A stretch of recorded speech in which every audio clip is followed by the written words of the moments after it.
আজ আমরা আলোচনা করব ভার্টাইগো বা মাথা ঘোরার ব্যাপারে। প্রথমে আসি ট্রু ভার্টাইগোর ব্যাপারে। ট্রু ভার্টাইগোতে কি হয়? হঠাৎ করে চারিদিকটি বনবন করে ঘুরে ওঠে, ঘাম হয়, বমি বমি ভাব লাগে এবং বমি হয়। একে আমরা ট্রু ভার্টাইগো বলে থাকি।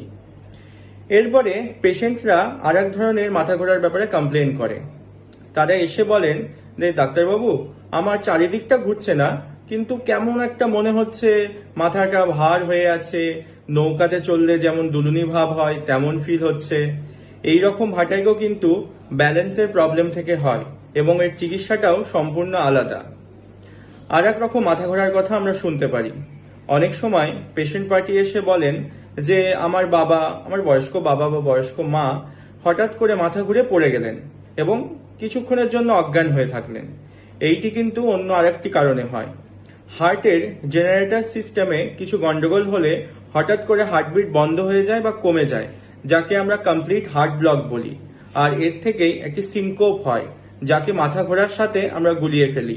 এই সিনকোপে কিন্তু ডাক্তারবাবুরা ইসিজি করেন এবং হলটার মনিটরিং করেন। যদি কোনো প্রবলেম থাকে তাহলে পেসমেকার বসাতে হয়।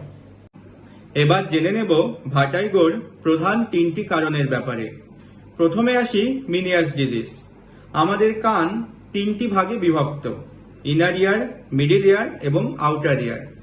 ইনার ইয়ারের কাজ হলো আমাদের ব্যালেন্স রক্ষা করা, আর এই ইনার ইয়ারে যদি প্রবলেম হয় তাহলে মিনিয়াস ডিজিজ হয়। তাহলে মিনিয়াস ডিজিজের সিমটম কি হবে? ব্যালেন্সের প্রবলেম হবে এবং তার ফলে মাথা ঘুরবে বা ভার্টাইগো হবে। তারপরে আসি বিপিপিভি, বিনাইল প্যারাক্সিসোমাল পজিশনাল ভার্টাইগো। নাম শুনেই বুঝতে পারছেন পজিশনের সাথে এই ভার্টাইগোর সম্পর্ক রয়েছে। আমরা শুয়ে থাকা অবস্থাতে এদিক ওদিক করলে, এপাশ ওপাশ করলে, শুয়ে থাকা থেকে উঠে বসলে আমাদের মাথা অনেক সময় ঘুরে ওঠে।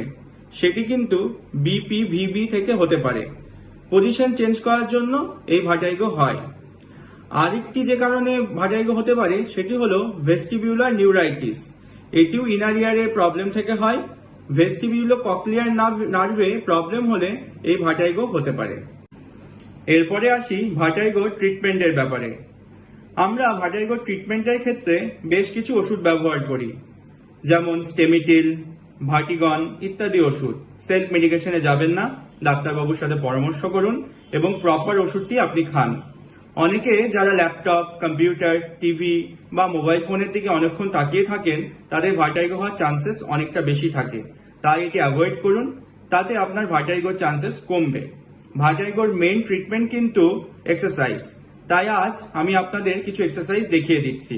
প্রথমে হাত দিয়ে মাথাটি ফিক্স করুন, 15 মিটার দূরে আঙুলটি রাখুন, তারপরে শুধু চোখটি নড়বে,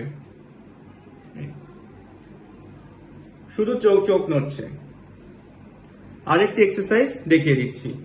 হাতকে ধরুন, ফিক্স করুন, এরপর মাথা এভাবে ঘোরাতে থাকুন, চোখ নড়ছে। তারপরে হাত এইভাবে রাখুন, মাথাটি নিচে, ওপরে, বাঁ দিকে, ডান দিকে। এটি করুন। আরো একটি এক্সারসাইজ আপনারা করতে পারেন। একটি স্ট্রেট লাইনে বাঁ দিক তাকিয়ে 5টি স্টেপ যান, ডান দিক তাকিয়ে 5টি স্টেপ যান, উপরে তাকিয়ে 5টি স্টেপ যান, নিচে তাকিয়ে 5টি স্টেপ যান। এইভাবে 100 বার রিপিট করুন। এই এক্সারসাইজগুলো করলে আপনার ভার্টাইগো হওয়ার চান্সেস কমতে থাকবে। আর এই রকম ইনফরমেটিভ ভিডিও পেতে সাবস্ক্রাইব করুন আমার ইউটিউব চ্যানেল দ্য লেম্যান্স ডক্টর। ভালো থাকুন, সুস্থ থাকুন, সঙ্গে থাকুন।